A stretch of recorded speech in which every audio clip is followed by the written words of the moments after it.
Hey guys, tonight we begin with the brutally hot, soot-covered life of a man who quite literally forged the medieval world, the blacksmith. You've probably seen them in movies, hammering glowing iron in slow motion with sparks flying majestically through the air. But trust me, being a real medieval blacksmith was nothing like a dramatic training montage. It was dirty, exhausting, blister-inducing work.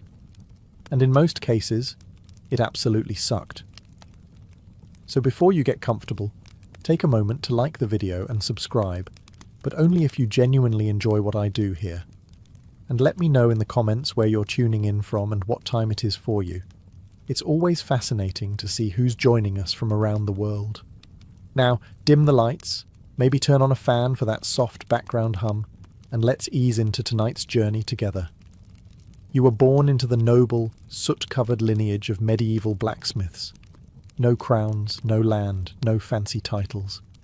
Just the family forge, anvil-shaped blisters, and the scent of roasted iron baked into your baby blanket. From the moment you can walk without tripping into the fire pit, you're expected to help. By age 6, you're officially your father's apprentice, which is a polite medieval way of saying tiny unpaid assistant with zero rights and permanent soot streaks on your face. Your toys, tongs, your playground, a dirt floor next to a furnace hot enough to cook your eyebrows. While other village kids are chasing chickens and skipping stones, you're learning how not to die next to molten metal. Fun games include guess how hot this is with your hand, hold the hammer until your arms fall off, and try not to cry when you mess up the nail again. Your father, the blacksmith, is a terrifying, muscular man whose entire vocabulary consists of sighs, grunts, and the phrase, "hit it harder." He's got hands like tree bark and a permanent scowl etched from decades of smoke exposure and tax collectors. He teaches you everything. How to shape iron, how to fuel the fire, how to keep your mouth shut when a knight insults your work. You don't ask questions. You just observe, absorb, and obey. Mostly because asking questions results in a flying horseshoe and a week of silent treatment.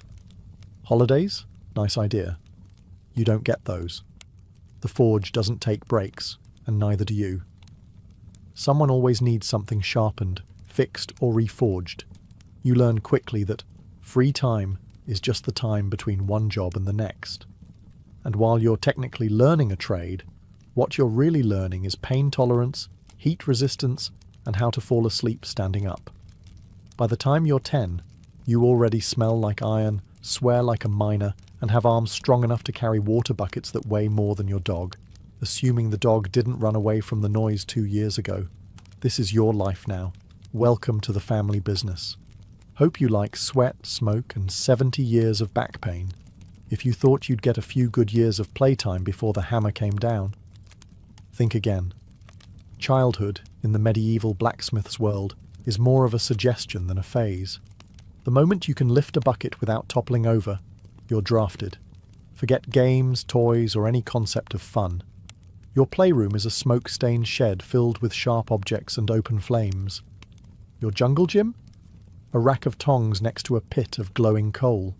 One wrong step, and you're getting an unscheduled lesson in how long your skin can sizzle before Dad notices. Your official job title might be apprentice, but what it really means is do everything no one else wants to do and get yelled at anyway. You stoke the fire, pump the bellows, sweep the floor, clean the tools, restack the coal, and try not to get impaled by a falling horseshoe. All before breakfast. You get paid in food, stern nods, and the occasional grunt of mild approval, which in blacksmith language means you didn't completely ruin that today. Meanwhile, the village kids you once knew are out in the fields, maybe throwing sticks or learning how to milk goats. You envy them, even if they do smell like cheese and manure. They might grow up to be farmers or shepherds, humble jobs, sure, but ones that involve fewer glowing weapons and surprise burns. You, on the other hand, are learning to make nails by hand. Nails. Thousands of them. Bent, twisted, and reheated again and again until they're straight enough to hold some lord's chicken coop together. If you're lucky, your father lets you swing a hammer on your own, right after he points out every single thing you're doing wrong. And don't even think about saying, "I'm tired." That phrase doesn't exist in the forge. Fatigue is weakness. Burnout is for candles. You keep swinging, keep sweating, keep smiling, or at least keep from crying where anyone can see. Because in the eyes of your master, who is also your dad, you're not a child anymore. You're a blacksmith in training, and the training never ends. The forge isn't just where you work. It's your entire existence. It dominates your senses, reshapes your muscles, and rewires your brain. By the time you're in your teens, it doesn't just feel like a place. It feels like a living creature, a hot, smoky, temperamental beast that you must feed, control, and fear. You know the sounds by heart. The bellows wheezing, the iron hissing in the water, the sharp clang of hammer on metal echoing like a war drum. There's a rhythm to it, like some brutal medieval symphony, and your body moves in time with it, whether you're awake or half asleep. You stop noticing the heat after a while. That's not because it gets easier, it's because you've simply accepted it, like gravity or taxes. You know which stones get too hot to sit on, which coals burn quickest, and which parts of the floor are secretly trying to murder your feet. Your skin darkens from smoke, not sun.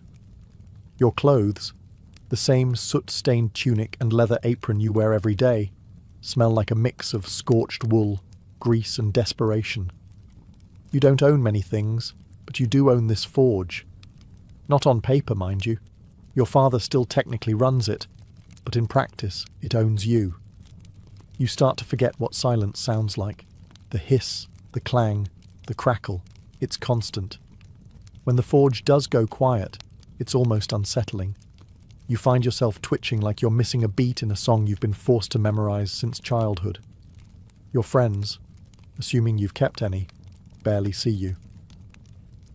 He's probably at the forge becomes your default status. You're not a blacksmith. You are the forge. A two-legged extension of fire and steel. And strangely, a part of you starts to love it. Not the burns, not the blisters, but the feeling when the shape finally comes out right. When the horseshoe fits. When the blade gleams. When the metal bends to your will. For a moment, you're not just a kid covered in soot. You're a creator, a crafter, a necessary gear in the medieval machine. Then the moment passes, the next order arrives, and the fire roars again. Time to get back to work. By the time your friends are just starting to grow into their teenage limbs, yours already feel like they've been through a siege. While they're getting taller and stronger, you're getting stooped, scarred and stiff.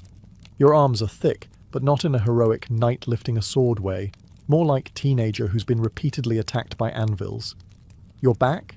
A tragedy, hunched from hauling metal and leaning over the forge for hours a day. Your knees?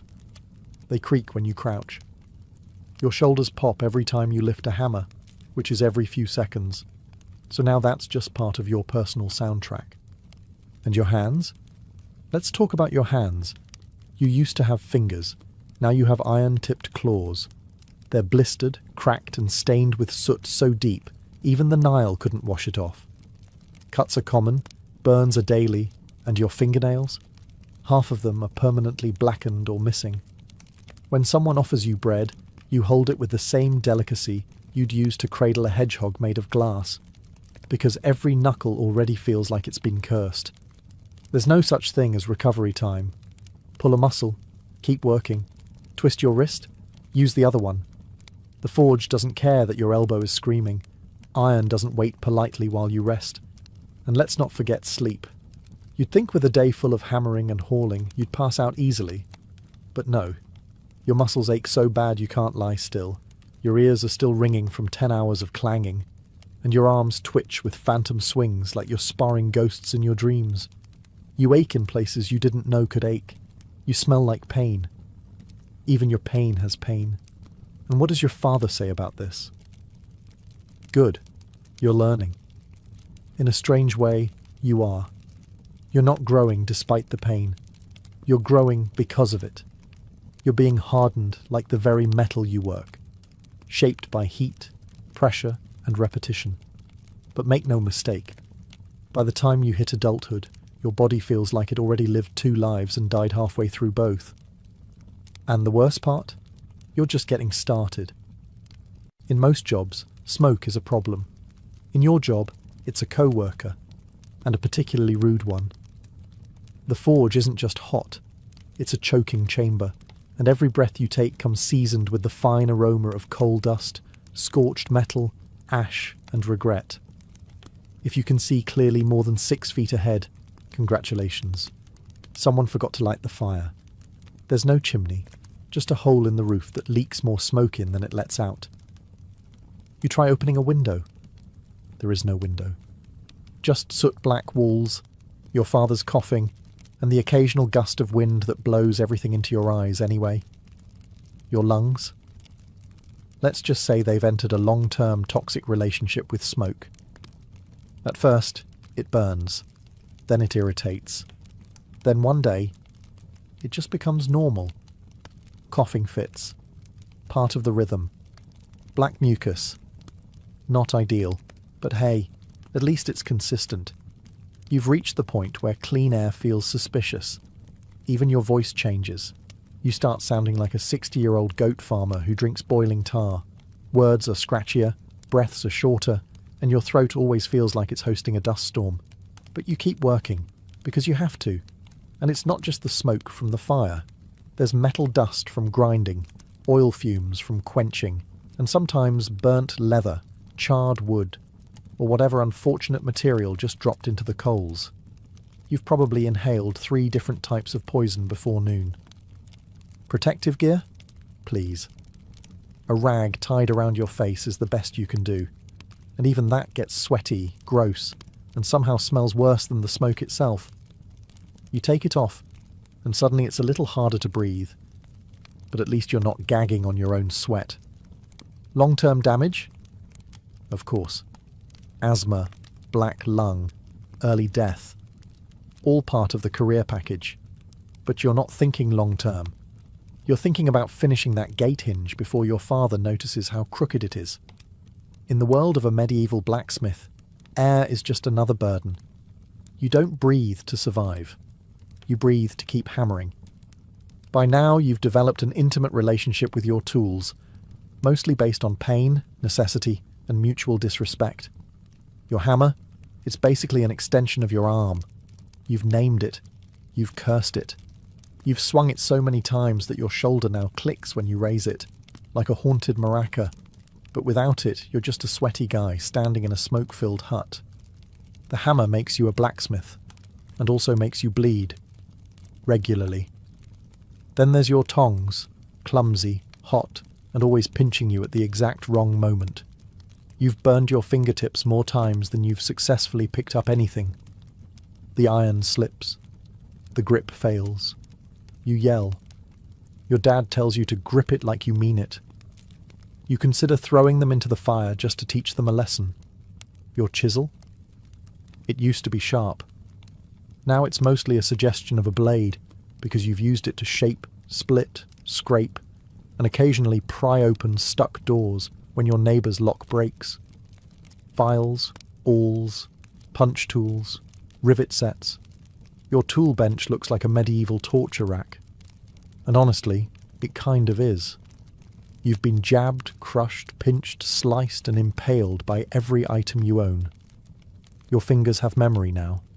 They flinch at the mere sight of a new tool. Your apron. It's meant to protect you, and it sort of does. If by protect you mean catch hot metal shards and hold them close to your body like a smouldering hug. It's more scorched than stitched, and the leather stiffens like a corpse every winter. And yet, despite all this, you care for these tools like they're family. You sharpen them, oil them, line them up each night, because if one breaks, you're done. You can't work, you can't earn, you can't eat. No tool, no income. So yes, your tools are your life. But don't be fooled. They've also declared war on your fingers, spine, and sanity. Every day they whisper, "We help you survive, but we'll also slowly destroy you." And you say, "Yeah, that sounds about right." Now pass the hammer. You don't wear a crown, carry a sword, or lead armies, but without you, the village stops functioning by Tuesday. You're the blacksmith, and everyone needs you all the time, for everything.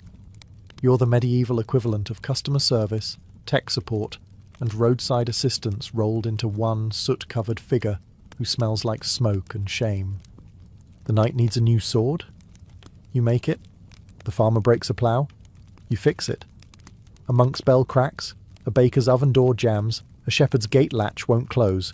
Guess who gets called? That's right, you. Every single time. And they all act like you've just been waiting for their problem. They show up unannounced, mid-swing, covered in mud and entitlement. I know you're busy, they say, but could you just... The phrase that haunts you. But here's the best part. You never get thanked. They assume it's your duty, that you were born to serve. If their hoe works, their door closes, or their shield holds, they nod and walk away like you were the lucky one. As if you should be honoured to repair their rusty bucket at sunset for half a loaf of stale bread. Payment? Often inconsistent. Sometimes in coin, sometimes in goods, sometimes in promises they forget by next market day. One man paid you with a dead chicken good for soup. It wasn't. You're also the go-to fixer for problems that don't belong to you. Bent hinges from someone sitting on a gate. You fix it. Broken dagger from a drunk fight. You fix it. Mysterious piece of iron no one can identify, but absolutely must be fixed. Yep, still you. Yet, when the village praises anyone, it's the knight, the priest, or the miller with the extra fat goat. You, your background noise. A necessity. A reliable tool, not a person. But here's the secret. You know. You know they couldn't last a week without your work. Their fields would stall, their homes would fall apart, their horses would limp. And while they may not sing songs about you, their entire world is quietly held together by your hands. You'd think peace would be good news. No raiders, no bandits, no screaming noblemen demanding a new sword by sundown. But for you, peace is terrible for business. Because you, the blacksmith, may work on ploughs and hinges, but what really pays the bills is war. When there's fighting, everyone needs you. Weapons, armour, arrowheads by the hundreds. Even horseshoes wear down faster under the weight of panicked cavalry charges. You're flooded with work, the forge burns brighter, the coins roll in. You may be exhausted, but your belly is full, and your debt to the alehouse, momentarily forgotten. But then the war ends. The local lord declares a truce, the knights stop marching, and suddenly your orders vanish. No more swords, no more helmets, just a farmer asking if you can sharpen a sickle, and maybe accept 3 onions as payment. And sure, you can make household goods, cauldrons, door handles, cooking spits. But there's not much profit in it. Everyone wants you to work like a wizard, but they want to pay you like a stable boy. You become a negotiator, a beggar, and a merchant all at once, haggling for decent wages like your forge is a stall at market, and don't even think about raising your prices. People look at you like you just cursed their cow. But you're just hammering metal, they say, as if molten iron bends itself into shape while singing church hymns. You start to miss the chaos. Not the blood, not the burning villages, but the steady flow of orders, the purpose, the rush. When knights lined up outside your forge with dented shields and coin purses ready, you mattered. Now, you're making keys for locked doors no one locks, patching pots that should have been thrown out, and fixing tools so old they belong in a museum, not a field. Peace, for everyone else, means safety and rest. For you, it means economic anxiety and hunger. And deep down, though you'd never say it out loud, part of you whispers, wouldn't mind a small skirmish. Just a little one. Maybe a minor border dispute. Because when swords break, you eat. Some jobs have an end, a clear finish line, a task completed, followed by rest, applause, or at least a warm bowl of stew. Blacksmithing is not one of those jobs. Your work is never done. Not today, not tomorrow, not even in your dreams. You fix one thing, and 3 more break. Patch a gate hinge? The wheel falls off the cart. Finish a batch of nails? Someone shows up demanding 10 more. But longer this time, and also, I can't pay you until harvest. You rise before the sun and go to sleep long after it disappears behind the trees. And even then, your brain keeps hammering. You dream of bellows, sparks, and that one customer who still owes you a half-dozen eggs and a thank you. Even the quick jobs never are. A villager walks in holding a mangled rake. It just needs a little fixing, they say. But you know. That's 2 hours of reshaping, reheating, hammering, and nodding politely as they ask, "Is it ready yet?" every 5 minutes. And just when you think you can finally sit, maybe drink something that isn't lukewarm and smoky, your apprentice comes running. The farrier's ill. You need to shoe the horse. Of course you do, because you're the blacksmith. And around here, blacksmith means everyone else's last resort. The forge demands attention constantly. The fire won't stoke itself. The tools rust if ignored. Your anvil shifts in the summer heat. Your bellows crack in the winter cold. Everything is either falling apart or threatening to. Even holidays don't stop the work. Sunday is technically a day of rest, unless, of course, someone's ox cart breaks on the way to market. Then suddenly, you're in your apron, half awake, praying the priest doesn't walk by while you're hammering on the Lord's day. You don't keep a to-do list. That implies there's a point when it'll all be crossed off. There isn't. Because blacksmithing isn't a job. It's a cycle. Work, fix, repeat. Until your body gives out, or your hammer does. And the worst part, you kind of love it. You'd think that pounding hot iron all day would earn you at least 2 things, a good meal and a solid night's sleep. Wrong. In the life of a medieval blacksmith, food and rest aren't guaranteed. They're luxuries, like clean water or polite customers.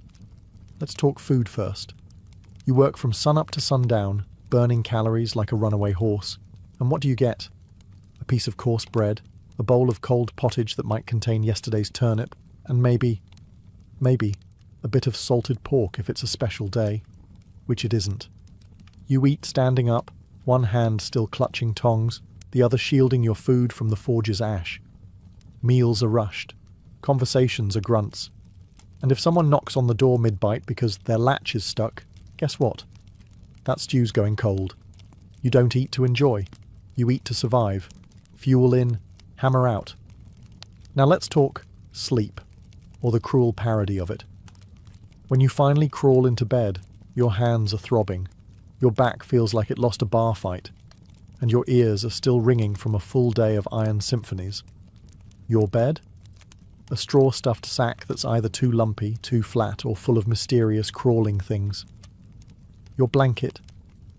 A scorched wool sheet that smells faintly of forge smoke, old ale, and regret. And just as your eyes are closing, your brain remembers that order you forgot to finish, or that hinge that cracked weird, or the payment you still haven't received for that wagon wheel 3 weeks ago. Sleep becomes a negotiation. You lie awake, tossing, turning, calculating how long you can delay repairs without someone banging on your door at dawn. And don't forget the midnight surprises. Someone's horse throws a shoe, a storm rips a door off its hinges, or a noble's sword urgently needs sharpening before a hunt. Because obviously, you don't need rest. You learn to survive on scraps and snatches, stolen bites, half naps, and sheer stubbornness. Because in your world, productivity comes before nourishment, deadlines before dozing. Food and sleep aren't breaks from the job. They're intermissions between hammer swings. You'll eat when you can, sleep when you're allowed, and hope the fire doesn't go out while you're dreaming. There was a time when your hands were soft. Once. Long ago. Maybe as a child. Now, they're ruined. Your fingers have become tools themselves. Stiff, swollen, cracked, and calloused to the point where they barely feel anything except when it hurts. You can't hold a quill. You can barely lace your own boots. But you can grab red-hot tongs with the casual confidence of someone who's been burned so often, pain has lost its meaning. Every joint in your hands pops when you move. Your knuckles look like they've been mugged by a hammer. Your palms are a map of blisters, old, new, layered like tree rings. Need to figure out what season it is? Just check the blister count. More than 5. It's summer. You've lost fingernails. More than once. Some came off clean. Others didn't. You once crushed your thumb so badly it turned black for 2 weeks. You didn't stop working. You just switched hands and grunted more than usual. Cuts are constant. Sometimes it's a chipped edge. Sometimes a file bites you. Sometimes the iron fights back. Every week something leaks blood. You wrap it in a scrap of cloth, curse under your breath, and keep working. Worse still are the burns. Some are mild, little reminders that iron doesn't forgive. Others are worse, the kind that sizzle, bubble, and leave scars that tell their own stories. You've branded yourself more times than a cattle farmer, and at this point, you're not even mad about it. You're just used to it. Your grip strength is the only thing that's improved. You can crush walnuts like they owe you money. But dexterity, that's gone. You drop things. Your fingers shake when cold. You're 30 and have the hands of a 70-year-old knight who lost 3 wars and now plays tavern dice for soup. But despite it all, these hands are what keep you alive. They shape swords, fix hinges, and hold the hammer that holds your reputation. They hurt constantly, but they work. Because in this life, it doesn't matter how broken your body is, as long as you can still swing. Let's be honest, you don't smell great. Actually, you haven't smelled clean since you were 5. The moment you became your father's apprentice, your personal fragrance took a permanent turn toward unwashed ashtray mixed with burnt bacon and desperation. Welcome to blacksmith life, where no matter how hard you scrub, you smell like fire. Forever. The forge burns all day, and so do you. The smoke seeps into your clothes, your hair, your skin. Your sweat doesn't even smell like regular sweat anymore. It's more like smoked meat left out during a warm spring. You could bathe, in theory. But baths are rare, water is cold, and you're working 6 days a week, covered in soot, grease, and coal dust, before the sun's even fully up. So what's the point? You'd be filthy again by breakfast. Your clothes are no help. You wear the same singed tunic and scorched leather apron every day. They haven't been truly clean since the last festival, and even then, someone spilled ale on them before noon. Now, they just sort of hang on your body like a protective layer of hardened funk. You try perfume? Forget it. It lasts 10 minutes before the forge eats it alive. Flowers wilt near you. Bread goes stale faster. Cats hiss when you pass. And the worst part? People notice. You walk into the tavern and the crowd parts like the Red Sea. The innkeeper already knows to seat you in the corner, near a window if possible. Not out of courtesy, but survival. No one wants to share a bench with the human embodiment of a burnt fence post. Still, you take it in stride. A little shame is better than going unnoticed. You're known. People say, "That's the blacksmith," with a mix of respect and nasal discomfort. You may not be the most charming man in town, but you're definitely the most aromatic. Besides, smelling like fire means you've been working. Smelling like iron means you've been crafting. And smelling like sweat-soaked leather dipped in soot and regret? Well, that just means you're a professional. You didn't choose this life. The forge chose you, through your father's calloused hands, and the iron expectations passed down like a rusty heirloom. And now, you're doing the same. Your son doesn't play with wooden swords or run wild through the fields. He fetches coal, pumps the bellows, holds the tongs steady while sparks rain down and you mutter, "Don't flinch." He's maybe 7, but already smells like burnt metal and wet burlap. You feel a bit guilty, but only a bit. Because you're not being cruel. You're preparing him. This is the trade. This is survival. He watches you swing the hammer, and you see the way he stares. Wide-eyed, half in awe, half in fear. You remember that look. It's the same one you used to give your father. back when he seemed like a mountain. Now you understand he wasn't made of stone, just exhaustion and responsibility. You teach the boy everything. How to gauge heat by colour, how to tap, not slam, how to listen to the metal. You shout sometimes, more out of habit than anger. Hold it right. That's too cold. Don't cry, it's only a burn. You try to soften things when you can. A story by the fire, a piece of dried fruit when you can afford it. But tenderness doesn't last long in the forge. There's too much work to do. His hands will soon look like yours. His back will ache before his voice cracks. He'll learn to sleep through ringing ears and wake up before sunrise without being told. He'll outgrow his shirt, but not the burn marks. And when you finally fall apart, knees, shoulders, lungs, he'll carry the hammer you can no longer lift. People might say it's unfair, that the cycle should end. But this is how it's always been. A lineage of soot, steel, and survival. You're not just passing down a trade, you're passing down a legacy, a forge that never cools. So yes, you raise your son to do it all again. Not because you're cruel, but because someone has to keep the fire going. You've spent a lifetime standing too close to fire, swinging too much iron, and breathing too little clean air. It was never a question of if your body would fail, just when. And now, it's happening. Your knees creak like wooden doors in a storm. Your back refuses to straighten. Your fingers, once strong enough to bend steel, now tremble when you lift a cup. The forge still roars, but your arms won't answer. The hammer feels heavier every day, as if it knows it's nearly time to leave your grip. You don't go out in a blaze of glory.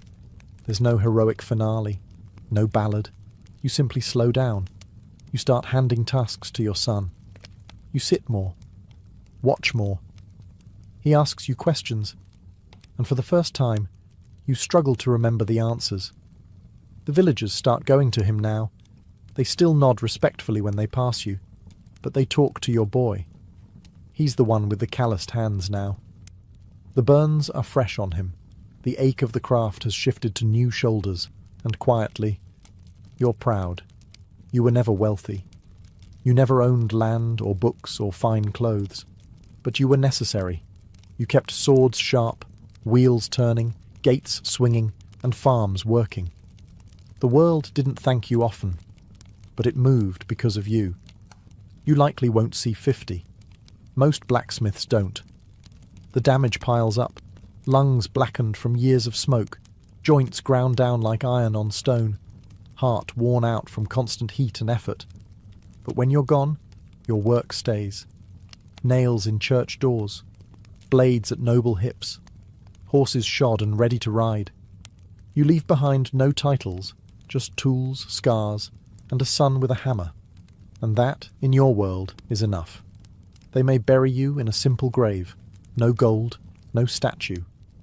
Just a name carved in wood, and a forge that still burns in your memory. But every clang that echoes through the village long after you're gone, that's the sound of you, still working. You were never a knight. You didn't ride into battle with banners flying or wear polished armour that caught the sunlight. But you made that armour. You didn't farm the land, but you made the ploughs that carved it. You didn't bake the bread, but you forged the oven doors. You didn't build the castle, but every nail in its beams, every hinge on its gates, they were touched by your fire. You were a blacksmith. And in the medieval world, that meant everything. While nobles argued and kings changed crowns, you stood by your forge, day in, day out, shaping the world piece by piece. 1,000 small things, rivets, hooks, braces, buckles, nothing that draws a crowd, everything that holds the world together. Your life was loud, but your legacy is quiet. No one wrote songs about your hammer, no bard praised your tongs, but every working wheel, every unbroken sword, every barn door that swings instead of falling, that was you. People walked past your forge and saw smoke. They smelled sweat and soot and assumed that was all. But inside? Inside was a symphony of heat and steel, of creation and endurance. You didn't just forge iron, you forged civilization. One horseshoe, one blade, one nail at a time. And now, long after your hands have gone still, the fire continues. Your son lifts your hammer. Your grandson learns the heat. Your name might fade from memory, but the tools you built carry on, passed from hand to hand, generation to generation. You were never crowned, never honoured, never celebrated. But without you, nothing moved. No carts rolled, no armies marched, no homes were secured. You were the foundation beneath the history books, the ember glowing beneath the stories of kings. And that matters more than anyone ever said aloud.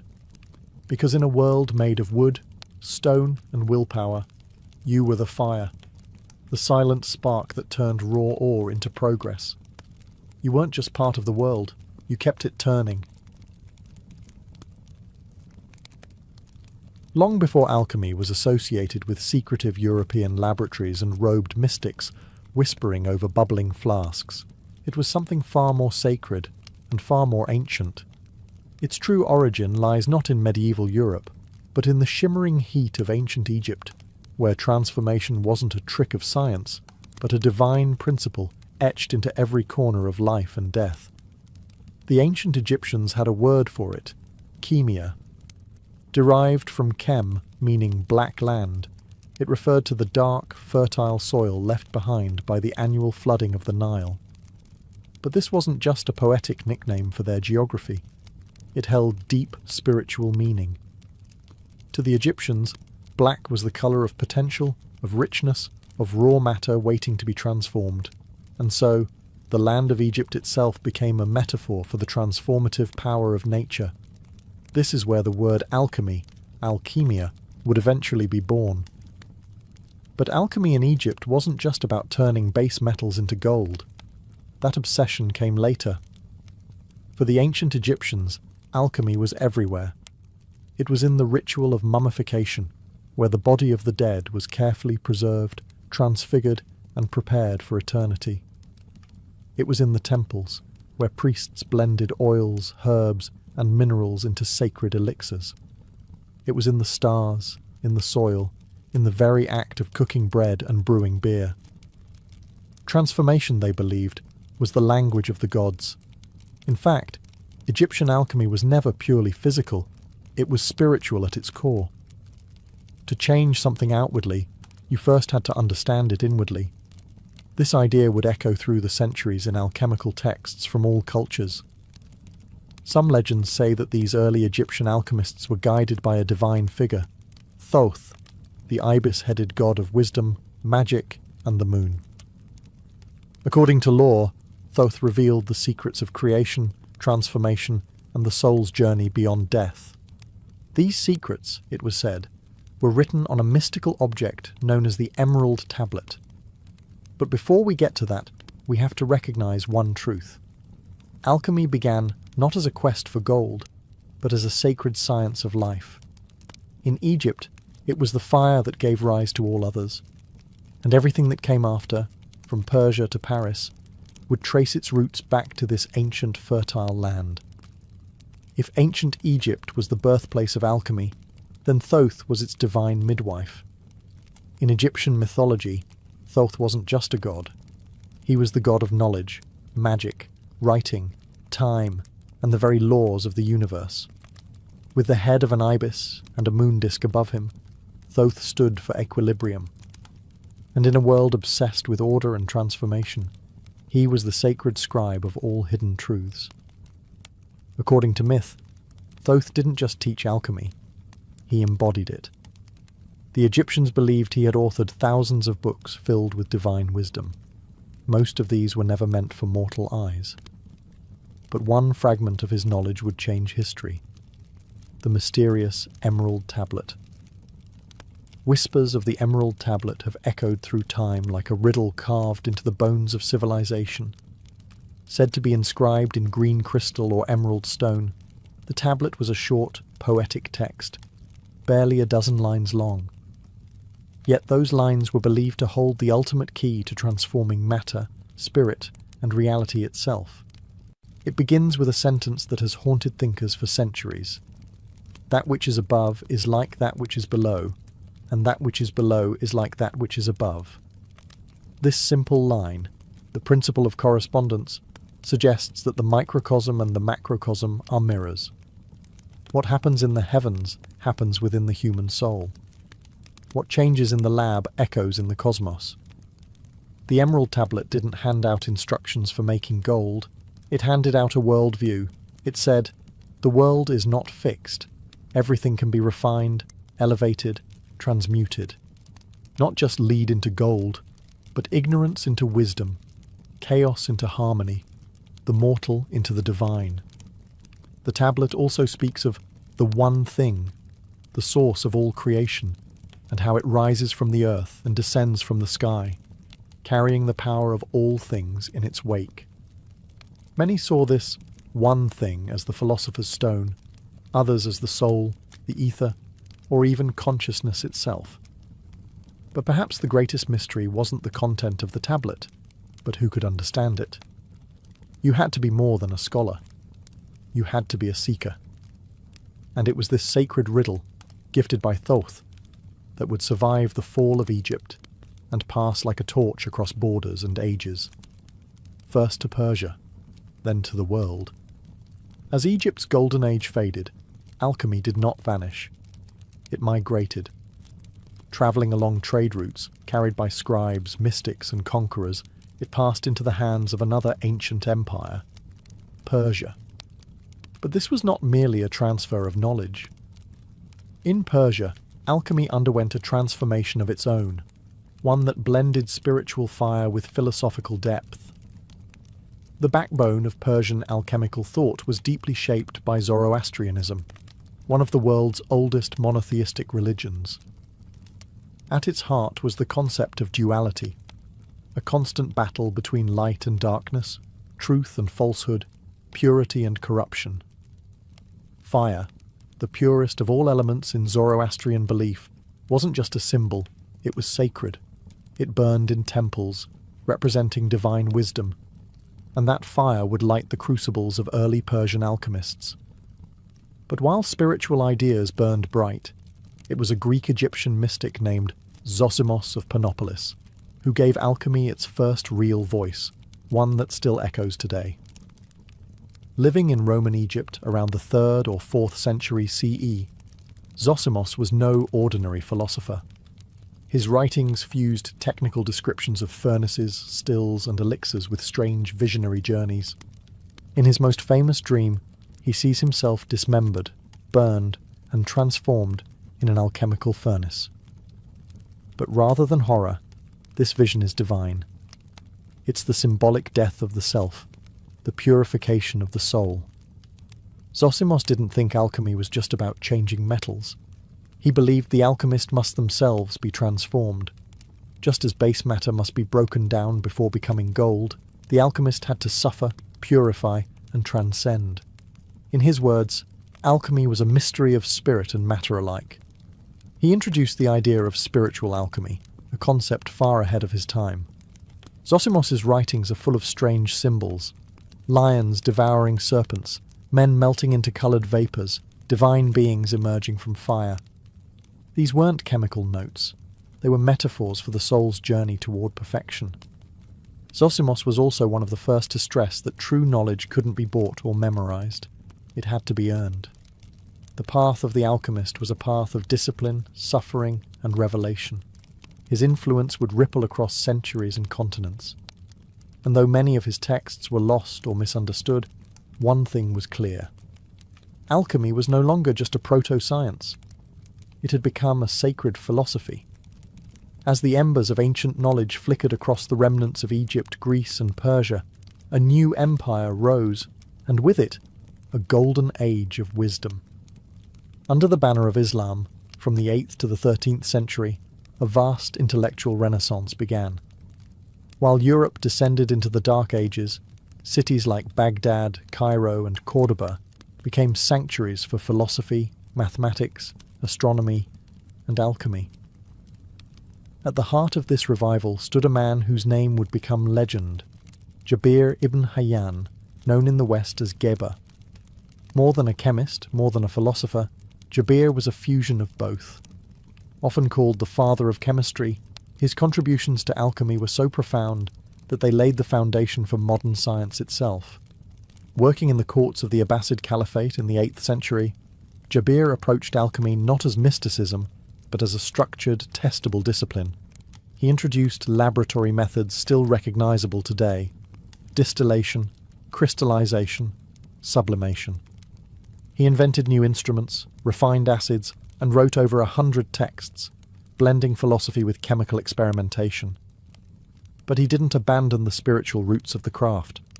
Far from it. Jabir believed that everything in the universe was composed of combinations of 4 elements: earth, air, fire, and water, and infused with spiritual qualities. His system added a complex blend of numerology, astrology, and symbolism. In his view, every transformation in the material world mirrored a deeper transformation in the soul. Jabir also introduced the idea of balance, or mizan, as the key to alchemy. Just as the body must be balanced to remain healthy, so must metals be balanced to attain perfection. Gold was not simply a metal, it was matter in perfect equilibrium, and if balance could be achieved through careful processes, then even the basest metal could be elevated. His influence didn't stay within Islamic borders. Over time, Jabir's texts were translated into Latin and circulated throughout medieval Europe, igniting a wave of Western alchemists who would build upon his teachings, often without even realizing they were standing on the shoulders of a Persian genius. Through Jabir ibn Hayyan, alchemy took its most decisive step forward. It was no longer just sacred symbolism. It was a method, a system, a science. And yet, it remained what it had always been: a map to transformation, both material and divine. As the Islamic world preserved and expanded the knowledge of the ancients, Europe remained cloaked in superstition and spiritual rigidity. But knowledge has a way of travelling, especially when it's too powerful to be contained. Slowly, piece by piece, alchemy made its way westward, smuggled through language, ink, and conquest. The bridge between East and West was built in places like Alexandria, once home to the Great Library, and later Toledo and Córdoba in Islamic Spain, or Al-Andalus. Here, Christian, Jewish, and Muslim scholars worked side by side in rare moments of intellectual harmony. Translators toiled over Arabic manuscripts, decoding the works of Jabir, Zosimos, and Aristotle, breathing forgotten ideas back into Europe.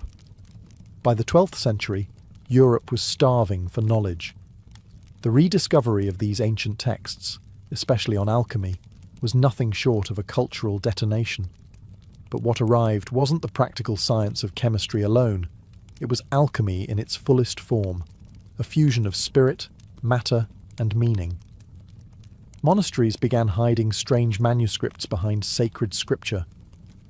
Monks experimented with metals not just to purify them, but to purify themselves. And in hidden chambers and candlelit studies, European minds began to obsess over one idea: transmutation.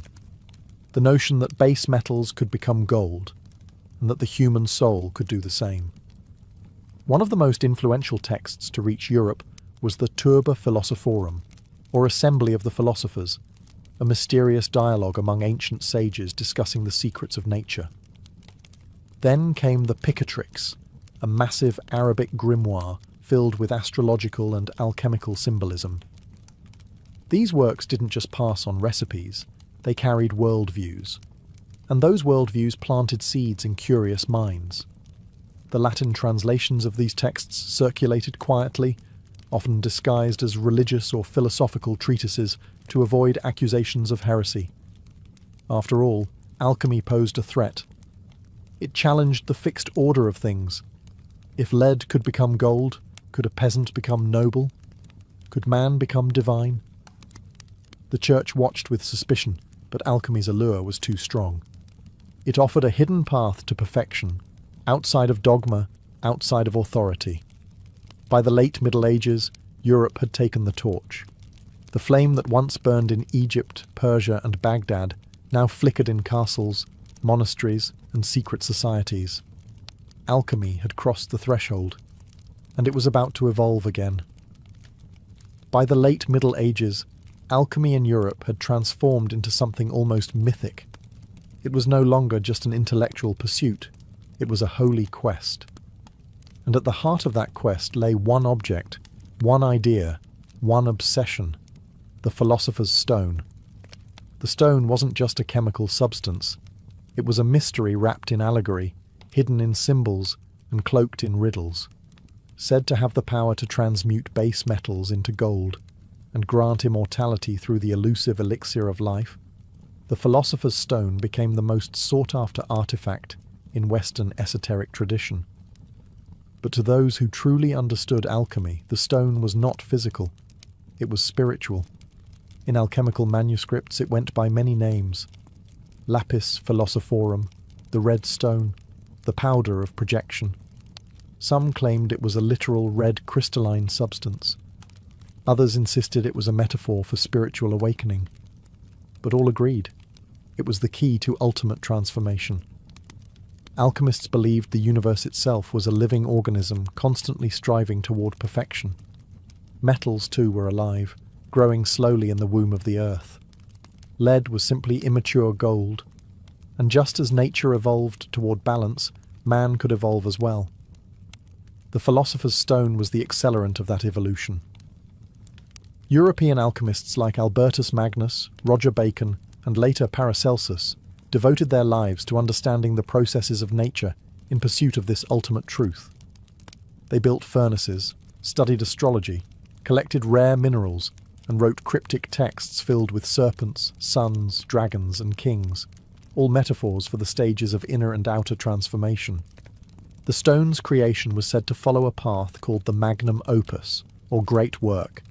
It began with nigredo, the blackening, symbolic of death, decay, and the breaking down of ego. Then came albedo, the whitening, purification. Then citrinitas, the yellowing, illumination. And finally, rubedo, the reddening, rebirth, and the emergence of the stone. But why hide this process in metaphor? Because true transformation, alchemists believed, wasn't meant for the uninitiated. The stone would reveal itself only to those who were ready, not just intellectually, but spiritually. To seek the stone was to seek perfection, and while many searched for gold, the wisest alchemists knew the only thing worth perfecting was the soul.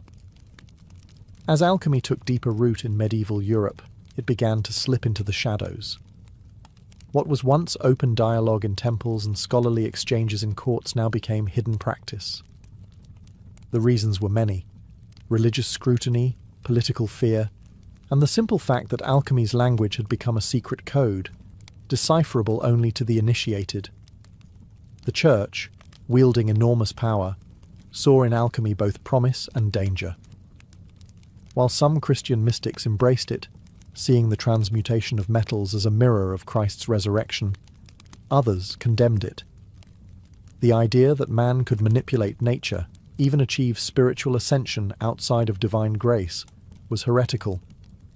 To avoid persecution, alchemists cloaked their teachings in allegory and symbolism. Thus began an era where alchemy went underground, hiding in secret societies, coded manuscripts, and obscure symbols that only insiders could interpret. The Rosicrucians, a mysterious brotherhood that surfaced in the 17th century, claimed to hold ancient alchemical wisdom passed down from Egypt and Arabia. Their manifestos spoke of spiritual enlightenment, divine harmony, and the hidden sciences. Though no one could prove their existence, their ideas spread like wildfire, inspiring generations of seekers. Then there were the Freemasons, whose roots trace back to stone builders, but whose rituals echo deeply with alchemical philosophy: purification, transformation, inner light. Whether or not they practiced alchemy in the literal sense, their symbolic language aligned perfectly with its aims: the building of the perfect self. Alchemy also found refuge in books of secrets, texts like the Mutus Liber, which contained no words, only a series of strange, symbolic images meant to communicate the great work without uttering a single sentence. Other manuscripts were written in green language, a form of wordplay, puns, and poetic double meanings that concealed their deeper truth. The alchemist's life had become one of duality, outwardly a scholar, physician, or monk, quiet, obedient, inwardly a revolutionary, chasing the divine through fire and metal, spirit and stone. The very secrecy that threatened alchemy also preserved it. Like a fire buried beneath ash, it smouldered unseen, passed down from master to apprentice, generation to generation. And in these quiet shadows, alchemy continued to evolve, not just as an early science, but as a living philosophy. One that would soon encounter its greatest challenge, the birth of modern chemistry. By the 17th and 18th centuries, a quiet revolution was brewing, one that would both inherit and bury the legacy of alchemy. The Age of Enlightenment had arrived. The mysticism and metaphor that once cloaked alchemical thought were no longer welcomed in scholarly halls. In their place came a new language, empiricism, logic, and repeatable results. Alchemy's successor had arrived. Its name was chemistry. This wasn't an abrupt execution. It was a slow, methodical transformation. Many of the earliest chemists were, in fact, alchemists. They simply shifted focus. The goal was no longer spiritual perfection or the transmutation of souls, but measurable change. No more dragons and black suns, just beakers, balances, and precise documentation. One of the final nails in the coffin came with Robert Boyle, often called the father of modern chemistry. In his 1661 book, The Skeptical Chemist, Boyle argued that matter was made up of atoms and that chemical reactions could be explained without mystical forces. He didn't mock alchemy, but he stripped it of its esoteric language. Boyle believed in the alchemist's power to transform, but insisted it must be explained through natural laws, not allegory. Soon after, Antoine Lavoisier would discover the role of oxygen in combustion and disprove the ancient theory of the four elements: earth, air, fire, and water. The periodic table would follow. Laboratories became secular temples of knowledge. Alchemy, with its hidden codes and sacred metaphors, was seen as outdated, an embarrassment to real science. But here's the paradox. Chemistry owed its very existence to alchemy.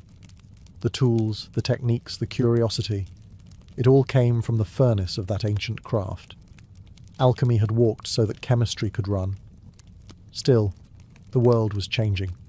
Industrialization demanded results, not riddles. Governments funded laboratories, not lodges. The philosopher's stone was replaced by the microscope, the alembic by the Bunsen burner. What was once sacred had become material. Yet, not all was lost. In hidden corners and quiet minds, alchemy still breathed. Not as a science, but as a symbol of transformation, of unity, of the eternal dance between matter and spirit. And while the world turned to chemistry for answers, some still looked to alchemy for meaning. Because some fires never go out. They just burn beneath the surface. Alchemy may have vanished from the halls of science, but it never truly died. Instead, it transformed, just as it always taught that all things must. What began in the tombs of Egypt, refined in the fire temples of Persia, and encoded in the hidden texts of medieval Europe, didn't simply disappear. It evolved, splintering into chemistry, psychology, medicine, and even modern spirituality. Its outward form was shed, but its inner message endured. In the 20th century, a new kind of alchemist emerged, not with a furnace, but with a notebook and a mind full of dreams. Carl Jung, the Swiss psychologist, rediscovered the hidden wisdom of alchemy and gave it new life. He argued that the ancient alchemists weren't just transforming metals, they were unconsciously mapping the human psyche. The blackening, nigredo, was depression. The whitening, albedo, was insight. The reddening, rubedo, was the birth of a unified self. The philosopher's stone, Jung said, was individuation, the process of becoming whole. Alchemy, it turned out, had always been about more than gold. Today, we see its fingerprints everywhere, in self-help books preaching transformation, in stories of heroes who descend into darkness to return reborn. In the very language we use, words like refine, distill, purify, all echoes of the alchemist's path.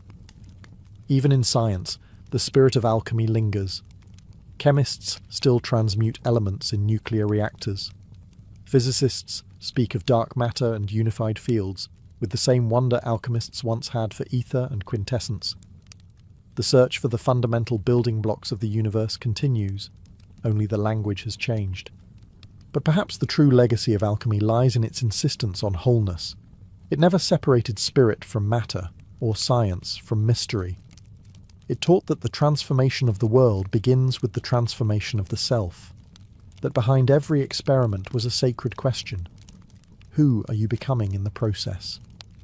In a world driven by speed, by technology, by the cold precision of data, alchemy whispers an ancient truth, that to change anything truly, you must also be willing to change yourself. And so, the alchemist's fire still burns, not in crucibles, but in hearts, waiting, calling, transforming. Because alchemy was never just a science, it was a mirror. At first glance, Cappadocia seems like a surreal painting, its surface dotted with towering stone chimneys and rippling ridges carved by wind and time. Tourists marvel at the strange beauty above, but what most never realize is that the real wonder lies beneath their feet. Deep under this Turkish landscape is a forgotten world, a labyrinth of subterranean cities stretching for miles. These aren't simple caves or makeshift shelters. They're entire urban complexes hidden underground, complete with residences, chapels, wells, food storage, stables, and even schools. Some go down as far as 18 stories, housing thousands of people in the shadows of the earth. The most astonishing part? Many of these cities were completely unknown until the mid-20th century. In 1963, a man renovating his home in the town of Derinkuyu knocked down a wall in his basement. What he found behind it wasn't brick or dirt, it was a tunnel. That tunnel led to another, then to a chamber, then to a spiral staircase. He had accidentally uncovered an ancient entrance to one of the largest underground cities in the world.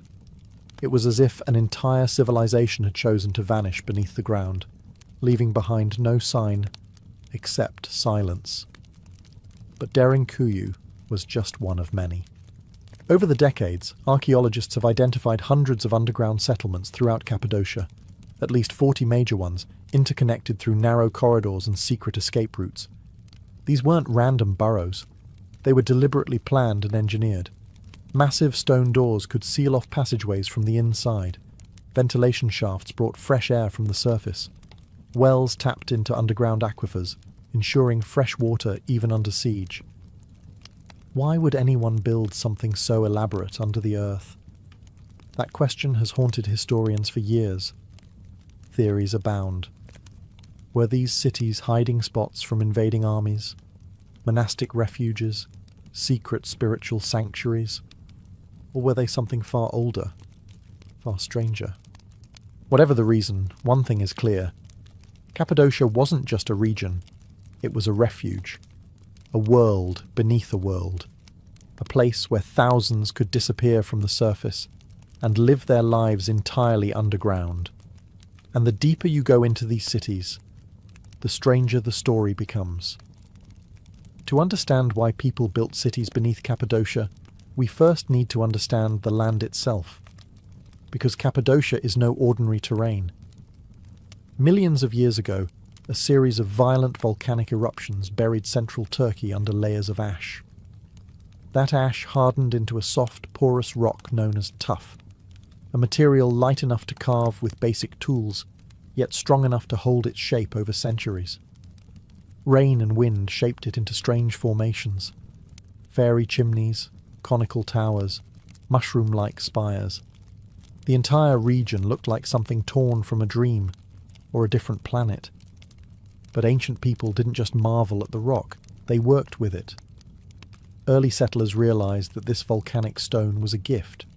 They could carve out homes, chapels, storage rooms, even entire complexes without lumber or bricks. And unlike surface dwellings, these stone chambers stayed cool in the scorching summers and warm during freezing winters. Above ground, they carved churches into cliff faces. But below ground, that's where the real magic happened. It likely began with simple caves, small hideaways to store food, to escape heat, or to shelter from storms. But over time, as threats grew and communities expanded, those caves grew too. They evolved into interconnected rooms, then levels, then networks, and once the digging started, it didn't stop. Entire societies vanished beneath the soil, carving deeper and deeper, not randomly, but with intention. Tunnels connected homes to kitchens, stables to wells, rooms to chapels. They created ventilation shafts that reached the surface and filtered fresh air through multiple stories. They even dug vertical staircases wide enough for people and livestock, yet narrow enough to defend. What's truly incredible is how ancient these structures may be. While many underground cities were expanded during the Byzantine era, some archaeologists believe that the original levels, especially in places like Derinkuyu and Kaymaklı, could date back to the Hittite Empire, or even earlier, around 2000 BCE. This land invited transformation, and the people of Cappadocia responded by shaping it, not with machines but with patience, vision, and survival in mind. The earth wasn't just a foundation, it was a shelter, a fortress, a second sky, only inverted and filled with secrets. But what exactly were they hiding from? That's the question we explore next. Beneath the quiet town of Derinkuyu lies something extraordinary. A city, not above the earth, but deep beneath it. A city that no one even knew existed until 1963, when a man doing simple renovations in his home knocked down a wall and found a dark tunnel stretching beyond sight. That tunnel led to chambers. The chambers led to corridors. Staircases spiraled downward into the rock, leading from room to room, level to level, until eventually explorers found themselves standing 18 stories beneath the surface. They had uncovered Derinkuyu, the largest and deepest underground city ever found in Cappadocia, and possibly the world. What archaeologists found was staggering. This wasn't a temporary hideout or an emergency shelter. Derinkuyu was a living city, carved entirely out of volcanic stone. It had homes, churches, communal kitchens, wine and oil presses, storage rooms, schools, and even a baptismal chamber. It could house an estimated 20,000 people, along with their livestock and food supplies. It was engineered with remarkable precision. Massive rolling stone doors, shaped like millstones, could be pushed to seal off tunnels in case of attack. These weren't simple blocks. They were perfectly fitted, movable from the inside, and nearly impossible to force open from the outside. Ventilation shafts snaked upward through the rock, delivering fresh air to the deepest levels. Wells accessed underground aquifers to provide water without surfacing. There was even a mission school, complete with study rooms, suggesting that this city wasn't just about survival. It was about continuity, teaching, worship, community. But here's what makes Derinkuyu so mysterious. We don't really know who first built it, or why. Some believe it was expanded by early Christians fleeing Roman or Arab persecution. Others argue the foundations are far older, perhaps dating back to the Phrygians, or even the Hittites, thousands of years before Christ. Why go to such extraordinary lengths to disappear underground? Was it to escape invaders, as many believe? Or was the threat not human at all? Derinkuyu holds no inscriptions, no names, no definitive timeline. Just rooms, tunnels, and questions. And even today, much of it remains unexplored. Because the deeper you go, the less it feels like a city, and the more it feels like something else. To build downward is far more complex than building up. There's no sunlight, no scaffolding, no wide open skies, just solid stone and shadow. And yet, the architects of Cappadocia's underground cities didn't just dig. They designed with remarkable intelligence and precision, creating spaces that could support thousands of lives for months, maybe even years at a time. These cities weren't chaotic tunnels burrowed in panic. They were carefully planned systems, layered like an onion, each level with a distinct purpose. Living quarters were closer to the surface, allowing quicker access to the outside when danger passed. Deeper levels housed kitchens, workshops, food storage, and livestock pens, strategically placed to reduce the risk of contamination or fire spreading through the city. One of the most ingenious features was the ventilation system. Long vertical shafts were carved through the rock to allow air to circulate through as many as 18 underground levels. Some shafts were over 50 meters deep, yet so well placed that fresh air could reach even the lowest chambers. Without fans, without electricity, just gravity and brilliant design.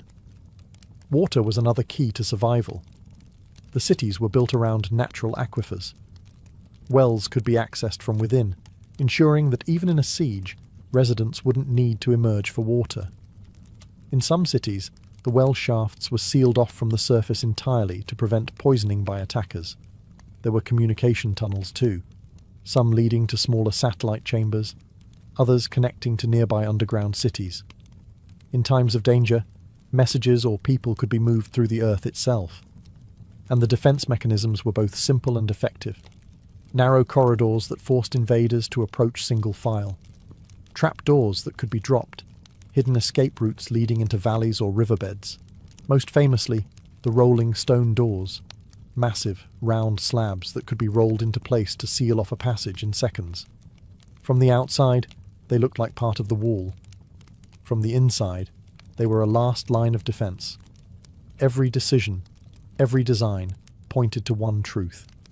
These cities were built for survival, not for days, not for weeks, but for long-term habitation under extreme threat. Which raises the question, what kind of danger required this level of preparation? And was it ever truly gone? For centuries, scholars have asked the same haunting question. Who were the people of Cappadocia hiding from? What kind of threat drove entire populations to dig into the earth, not just for shelter, but to live? The most common theory points to invaders. Central Anatolia was a crossroads of empires. From the Assyrians to the Persians, from the Romans to the Byzantines, the region was constantly under threat. Later, Arab raids during the early Islamic period would push Christian communities to seek refuge underground. Derinkuyu and Kaymaklı may have become sanctuaries during these waves of violence, allowing people to disappear into the rock and wait for danger to pass. But there's a problem. The depth, complexity, and sheer scale of these underground cities suggest they weren't built in a rush. This wasn't a desperate act, it was a long-term plan, requiring generations of digging, engineering, and refinement. Some of the deepest chambers appear to predate Christianity entirely. So who built the first layers? Some historians trace the earliest tunnels back to the Hittite Empire, nearly 4,000 years ago. Others suggest the Phrygians may have expanded them. But beyond these educated guesses, the record grows silent. There are no inscriptions, no carvings, no direct evidence telling us who first vanished beneath the surface, or what they were running from. That's where the theories begin. Some believe these cities were built not to escape other people, but something else. Natural disasters, solar events, even ancient warfare that may have scarred the skies and poisoned the land. More fringe theories go deeper, suggesting that the cities were built to hide from beings, not of this world. The kind of beings spoken of in myths across cultures. Sky gods, watchers, destroyers. The idea is tempting. If you look at the level of secrecy, the air shafts disguised from view, the escape routes, the stone doors. It almost feels like the builders were trying to disappear completely, as if whatever they feared didn't just attack, it hunted. While these ideas remain speculative, they reflect a central mystery. No matter how many layers archaeologists uncover, the core question remains unanswered. Who were they hiding from? And did it work? Because sometimes the deeper you dig, the darker the truth becomes. Imagine living not just a day, but months, maybe even years, entirely underground. No sunlight, no open skies, just stone walls, flickering oil lamps, and the ever-present hush of life beneath the earth. This was reality for thousands in Cappadocia during times of threat. But what did daily life actually look like inside these vast underground cities? Despite the darkness, these spaces weren't lifeless. They were alive with routine, carefully structured for communal survival. Families lived in multi-room compartments. Kitchens were located on lower levels to manage smoke more efficiently, and food was cooked in clay ovens. The scent of baked bread likely mixed with the damp smell of stone and livestock. There were churches and chapels, carved with crosses and altars, some even containing intricate frescoes. People didn't just survive here. They prayed, worshipped, and practiced rituals. There were communal areas for meetings, schooling rooms for children, and long corridors that echoed with voices and footsteps. Lighting came from oil lamps, dozens of them scattered along the passageways. Smoke was channeled through cleverly designed shafts that doubled as ventilation. Yet, life here wasn't easy. Fresh air was limited. Darkness was constant, and silence, when it fell, was absolute. Water was drawn from deep wells tunneled into aquifers. Grain was stored in sealed chambers to prevent spoilage. Wine presses and olive oil vats have been found carved into the rock, suggesting that even underground, life had flavour and ritual. The cities were built for the long haul. They weren't a last resort, they were a prepared reality. Livestock, sheep, goats, chickens, were kept in dedicated pens, usually near the entrance levels for easier management and ventilation. Their presence served a dual purpose: food and warmth. Despite the confined spaces, the builders understood the psychology of survival. Rooms were laid out in ways that gave families privacy, while shared spaces created a sense of community. Life underground wasn't just about hiding. It was about preserving a way of life, a culture, and a people. It's a humbling thought. While wars raged above, entire civilizations continued below, hidden in silence. People married, taught their children, mourned their dead, all within stone chambers lit by fire. To live underground was not to live in fear. It was to live with intention. Cappadocia's underground cities weren't isolated pockets of refuge. They were part of something much bigger. Beneath the valleys and hills of this volcanic region lies a vast network of tunnels, chambers, and hidden passageways that seem to connect multiple cities together. Derinkuyu, Kaymaklu, Oskonak, and others may not have just been separate settlements, but pieces of a unified, subterranean civilization.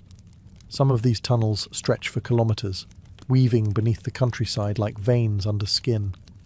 Narrow, winding, and often no wider than a man's shoulders, they were likely used for secret movement, escape routes, or even transporting messages and supplies from one underground complex to another. Derinkuyu and Kaymaklu, two of the largest cities, are believed to be linked by such a tunnel, nearly 9 kilometers long.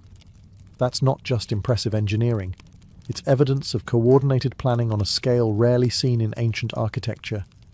If true, it means multiple cities could support one another in times of siege or crisis, functioning almost like an underground federation. But these tunnels weren't just for utility, they were also defensive. Built with multiple bottlenecks, blind turns and choke points, they forced any pursuer to enter one at a time, making them easy to trap or ambush. Many tunnels were rigged with trapdoors and stone corks that could be rolled into place to block intruders. Still, the full extent of these networks remains unknown. New passageways are still being discovered. In 2014, an even larger underground complex was accidentally uncovered beneath Nevşehir, possibly dwarfing even Derinkuyu. Archaeologists believe it could contain dozens of levels, aqueducts, places of worship, and countless more tunnels yet to be mapped. What were these tunnels truly for? Were they simple escape routes? or the infrastructure of a society built to live without ever being seen. The more we uncover, the more we realize Cappadocia's underground isn't just a collection of homes and halls. It's a system, planned, connected, hidden beneath our feet for thousands of years. And maybe, just maybe, there's still more waiting to be discovered. Entire cities, buried not by time, but by intention. Because in Cappadocia, the Earth doesn't just hide secrets, it protects them. Despite decades of excavation and study, Cappadocia's underground cities remain wrapped in mystery. The stone walls may be silent, but the questions echo louder than ever. Not just how they were built, but why. And when historical answers fall short, myths and alternative theories rush in to fill the void. One of the most enduring questions is about the true age of these cities. Conventional archaeology ties their major expansion to the Byzantine period, when Christians sought refuge from invading forces. But some researchers believe that the earliest tunnels and chambers are far older, possibly dating back 4,000 years or more.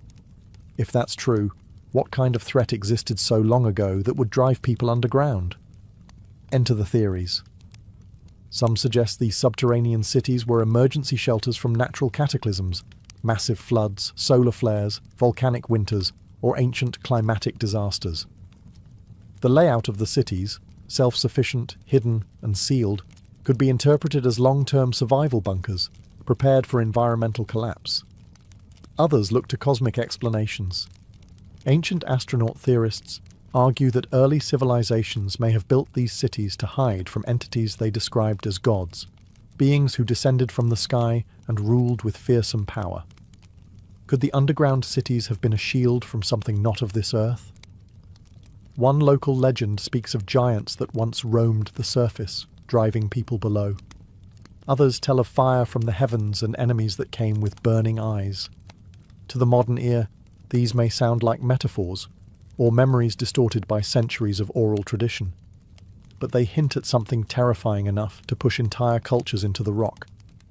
There are also theories tied to the symbolism of the earth itself. In some ancient traditions, descending into the ground represents a journey into the underworld, a metaphorical death and rebirth. Were these cities spiritual sanctuaries, places of ritual transformation? Or were they never abandoned, but forgotten on purpose? The truth is, no single theory explains it all. The scale, the age, the precision, it doesn't fully fit into our existing historical framework. And maybe that's the most unsettling part. Because sometimes what lies hidden isn't just history. It's the edge of something we were never meant to understand. Today, visitors to Cappadocia walk through dreamlike landscapes, over valleys carved by wind, past fairy chimneys glowing orange in the evening sun. Hot air balloons drift quietly overhead, but beneath their feet, the ground is hollow.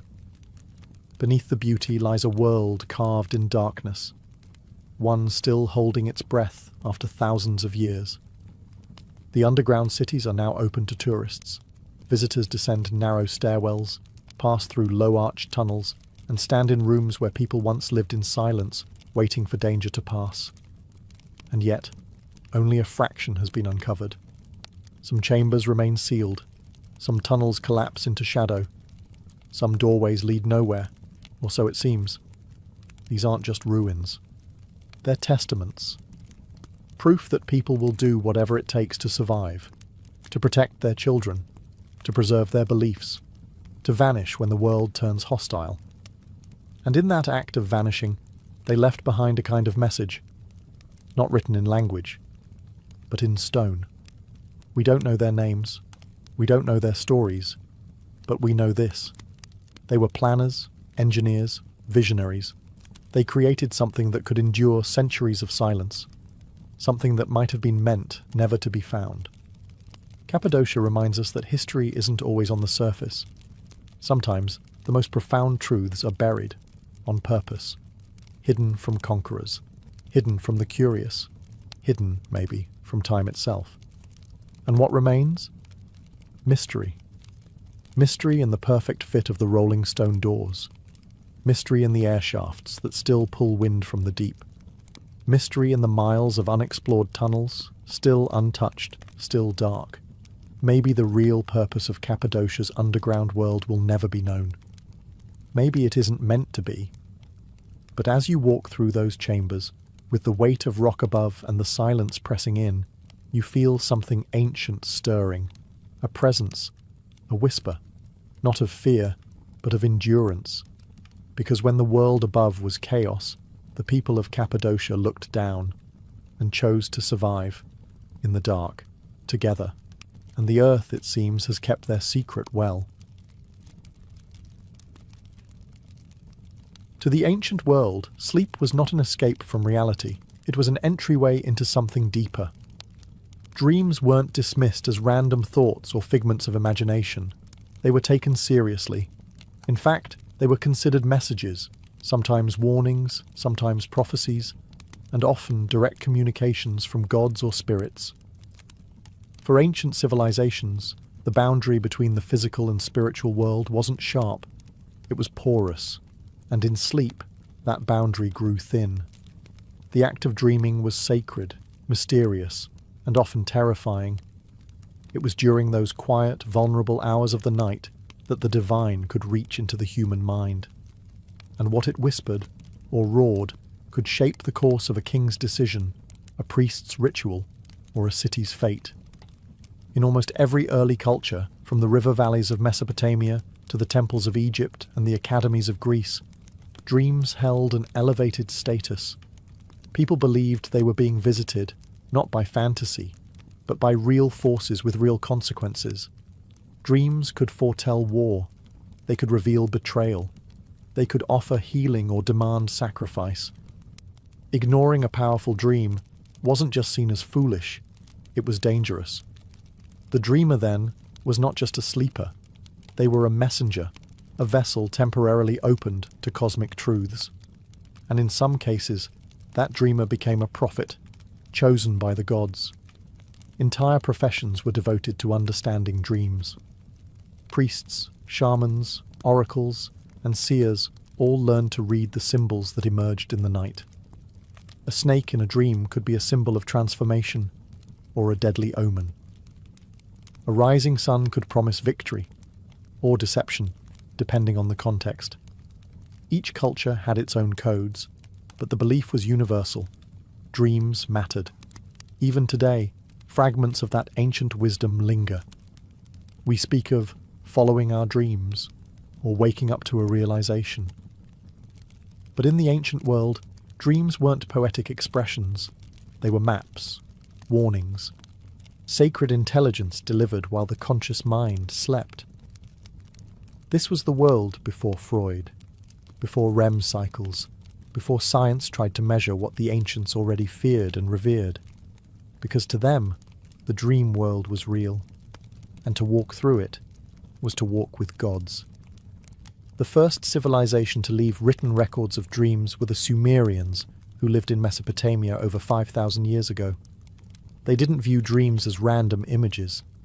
To them, dreams were direct transmissions from the divine, often complex, symbolic, and deeply consequential. Among the ruins of their cities, archaeologists uncovered clay tablets etched with dreams, some personal, others political. Dream interpretation wasn't a novelty, it was a structured practice, taught, studied, and respected. Sumerian kings had court dream interpreters, men trained to decipher the messages of the gods, and whose interpretations could influence the fate of entire cities. One of the most famous examples of this ancient dream culture lies within the Epic of Gilgamesh, one of the world's oldest literary works. In it, both Gilgamesh and his companion Enkidu experience vivid, symbolic dreams. Before embarking on their dangerous journey to slay the monster Humbaba, Gilgamesh dreams of celestial battles and collapsing mountains, visions his mother and priests interpret as divine warnings and veiled prophecies. These dreams weren't ignored. They were consulted as sacred guidance. The Sumerians believed that there were two types of dreams, ones sent by gods to help or instruct, and others that were empty, simply echoes of the day. Determining which was which required the wisdom of a priest or diviner, people who could read omens, symbols, and patterns hidden in the imagery of sleep. Temples often had special chambers where priests, or even kings, would sleep in hopes of receiving divine visions. This ritual practice, known later in other cultures as incubation, may have originated with the Sumerians. These sacred dreams were seen as oracles, sometimes even more trusted than waking signs.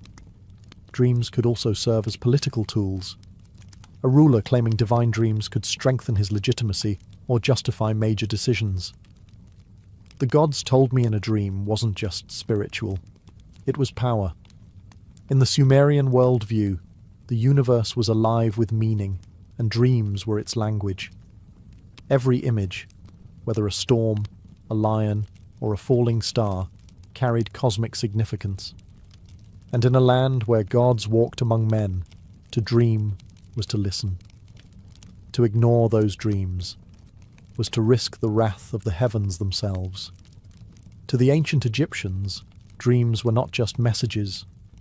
They were portals, pathways to the gods, glimpses into the afterlife, and sometimes instructions for the living. In a culture obsessed with eternity, sleep wasn't merely a time of rest, it was a rehearsal for death, and dreams were communications from the realm beyond. Egyptian texts show that dreams were considered both deeply personal and powerfully prophetic. Like the Sumerians, Egyptians categorized dreams into two kinds: truth dreams, sent by the gods or spirits to guide, heal, or warn, and false dreams which were misleading, or born of bodily imbalance. Temples dedicated to gods like Serapis and Thoth were known to practice dream incubation. Worshippers would sleep within temple walls, hoping to receive divine dreams. These temple dreams were often recorded, interpreted by priests, and even carved into stone. In some cases, a person might receive not just visions, but healing through dreams. One of the most fascinating artifacts is the Ramesside Dream Book, dating to around 1300 BCE. This papyrus scroll is essentially a catalogue of dream symbols and their meanings. It lists over 100 dreams, each paired with an interpretation. For example, if a man sees himself eating crocodile flesh, it means he will gain power over his enemies. Another entry warns that dreaming of drinking warm beer means impending sorrow. These interpretations were taken seriously. Pharaohs, generals, and priests all sought the counsel of dream interpreters, who acted as intermediaries between the dreamer and the divine. Egyptian mythology also linked dreams to the ka, the soul. During sleep, the ka was believed to leave the body and travel to other realms. What it saw there returned as dreams. Sometimes these were visions of loved ones long dead, or encounters with gods bearing messages. Occasionally, dreams were considered visits from malevolent spirits, and protective spells were recited to keep such forces at bay. Even in tomb inscriptions, dreams appear. Kings described how gods came to them in the night, offering divine sanction for their rule or guidance for their legacy. In the land of pyramids and gods, dreams weren't illusions, they were revelations, and to dream was to step briefly into the eternal. In ancient Greece, dreams occupied a space between medicine, mythology, and philosophy. To the Greeks, dreams were more than personal. They were cosmic messages, delivered by gods, heroes, or even forces from the underworld. But unlike earlier civilizations, the Greeks also began to ask why we dream, planting the first seeds of psychological thought. The most sacred place for dream revelation in Greece was the Asclepion, a healing temple dedicated to the god Asclepius, the divine physician. Pilgrims came from across the Mediterranean to sleep inside these sanctuaries in a process called incubation. Before sleeping, they would bathe, fast, pray, and sometimes offer sacrifices, all to prepare their bodies and souls to receive healing dreams. In these dreams, it was said that Asclepius himself would appear, diagnosing their illness or prescribing a cure. sometimes even performing dream surgery. Temple priests, called therapeutai, interpreted the dreams and applied treatments based on what the gods revealed. This blend of medicine and mysticism was highly respected, and it worked, or at least seemed to. The walls of Asclepions were covered in inscriptions thanking the gods for miraculous recoveries. But dreams in Greece were not only for healing, they were political and prophetic too. In Homer's epics, dreams come directly from Zeus. In the Iliad, the god sends a deceptive dream to Agamemnon to influence battle strategy. In the Odyssey, Penelope speaks of two gates of dreams, one of horn, from which true dreams emerge, and one of ivory, from which come lies. Dream interpretation became a respected craft. Philosophers like Aristotle and Heraclitus pondered the nature of dreams, wondering whether they came from divine origins or simply the stirrings of the soul. Meanwhile, Artemidorus of Daldis, a 2nd century dream interpreter, wrote the Oneirocritica, a 5-book manual on how to decode dreams based on profession, gender, status, and symbolism. His work was referenced for centuries. The Greeks believed that during sleep, the soul loosened its grip on the body, floating in a liminal state where it could glimpse deeper truths.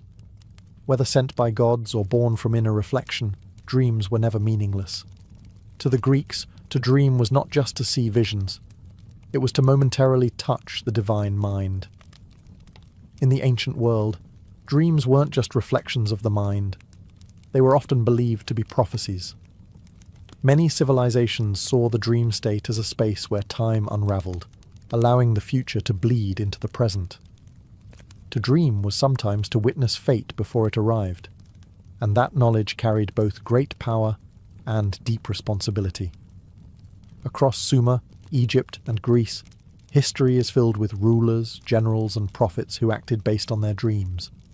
One wrong interpretation could cost a kingdom. One correct reading could change the course of history. In Mesopotamia, dreams of celestial omens, falling stars, dark suns, or blood-red rivers were seen as signs of coming war or disaster. Priests kept detailed records of these dreams, looking for patterns that might predict the fate of empires. These records weren't just stored, they were consulted during times of crisis. The Egyptians also viewed dreams as divine warnings. Pharaoh Thutmose IV famously claimed his reign was foretold in a dream, one in which the Sphinx spoke to him, promising kingship if he cleared the desert sand from its body.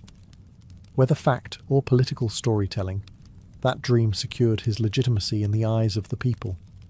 In the Greek world, prophetic dreams played out on the battlefield and in political chambers.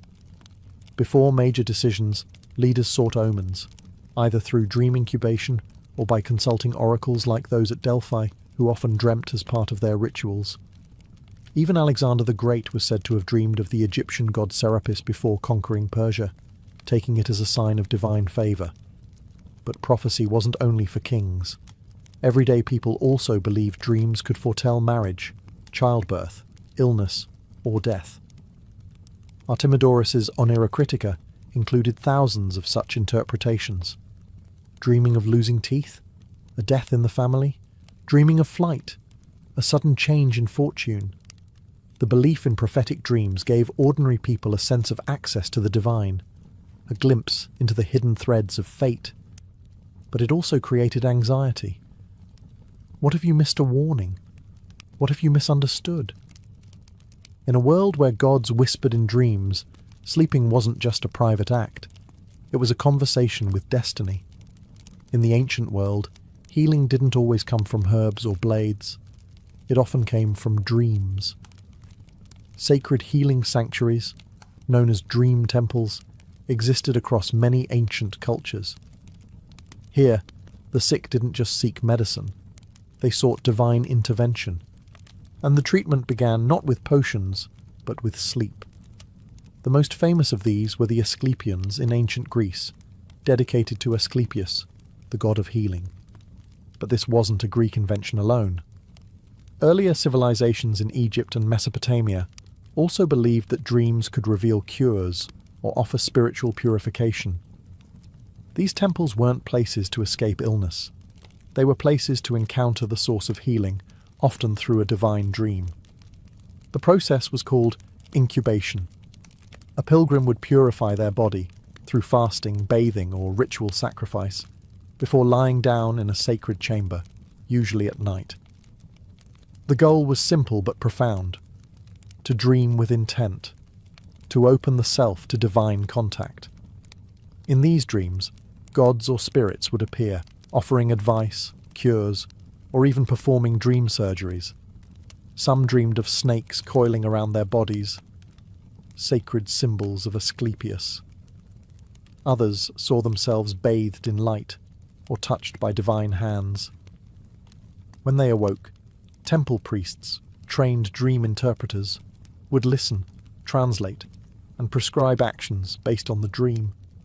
Sometimes it meant drinking a special brew, walking a certain path, or offering thanks with a sacrifice. In some cases, the dream itself was considered the healing. These temples weren't isolated or fringe. Thousands of people visited them. Inscriptions etched into temple walls speak of miraculous recoveries: blindness cured, fevers broken, pain lifted. Whether the healings were physical, psychosomatic, or spiritual, the power of belief and the dream was undeniable. Dream healing crossed cultures. In Egypt, people visited temples of Serapis or Imhotep, seeking similar nighttime revelations. In Mesopotamia, temples to Gula, the goddess of medicine, offered spaces for dream divination and ritual sleep. What united all these practices was a shared belief.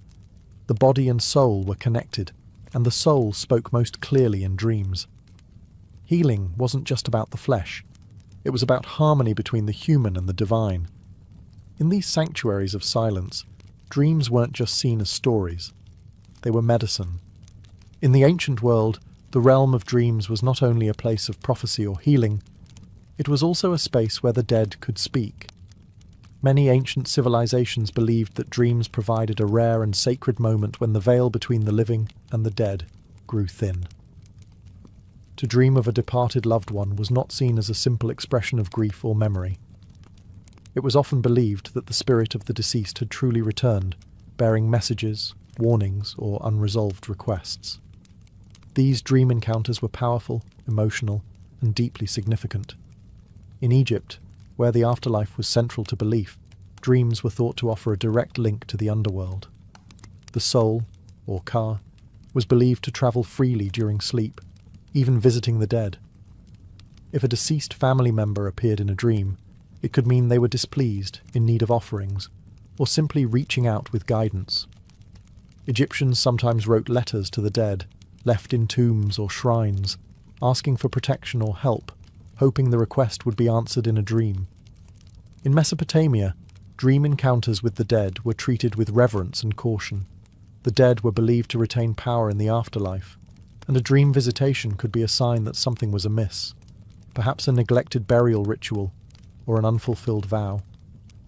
These dreams were often followed by ritual purification or offerings to set things right.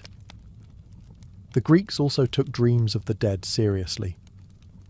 In Homer's Odyssey, Odysseus descends into the underworld and speaks with the spirits of the fallen, a vision that mirrors what many believed could happen during sleep. The philosopher Heraclitus once said, "The waking have one world in common, but the sleeping turn aside each into a world of his own." That private world was where the dead could slip through. Even beyond Europe and the Middle East, many cultures held similar views, that the dead were not entirely gone and that dreams were their language. When the voice of a lost parent or child spoke in the night, it wasn't poetic, it was real. To the ancients, sleep was not a place to forget. It was where the past could still reach out, and sometimes ask to be remembered. To ancient civilizations, dreams weren't just messages, they were puzzles. Rich with symbols, strange creatures, impossible events, and celestial signs, dreams were believed to carry coded language from the divine. Interpreting them wasn't easy. It required training, intuition, and often ritual. In Mesopotamia, Egypt, and Greece, Professional dream interpreters operated almost like priests or shamans. They studied vast collections of dream records, memorized symbol meanings, and knew how to distinguish between a true dream and a meaningless one. Their interpretations could influence public policy, medicine, and even warfare. Across cultures, certain dream symbols appeared again and again, and they were rarely literal. A snake might mean danger in one dream, transformation in another. Seeing fire could be a warning of destruction or purification. Flying might symbolize the soul breaking free of earthly burdens, or a longing to escape something in waking life. In Egypt, dream books outlined hundreds of these symbols. Dreaming of drowning might signal an emotional storm to come. Seeing oneself blind could foretell a spiritual awakening, or a painful truth hidden in plain sight. These were not guesses. They were part of a vast, ancient language of symbols, refined over generations. In Greece, Artemidorus of Daldis compiled the Oneirocritica, a 5-volume manual of dream analysis. He emphasized that dream interpretation wasn't universal. Context mattered. A farmer dreaming of a flood meant something very different than a sailor dreaming the same. The Oneirocritica is one of the earliest known texts to suggest that personal experience shapes dream meaning, a remarkably modern idea for the 2nd century. Dream interpretation was also tied to divination. Dreams were seen as one thread in a web of omens, signs, and sacred messages. Dreamers might consult oracles, draw lots, or perform ritual offerings to clarify what they had seen. Some even kept dream journals, inscribed on papyrus or clay, not just for personal insight, but to share with their community. For ancient people, symbols weren't just subconscious images. They were keys, part of a divine language whispered in sleep. And understanding that language meant unlocking the will of the gods, the forces of fate, and the secrets of the soul. To the ancients, a dream wasn't just a story. It was a message in code, sent from the stars. Today, we often treat dreams as fleeting fragments, strange images quickly forgotten after we wake, or at best, material for therapists and artists.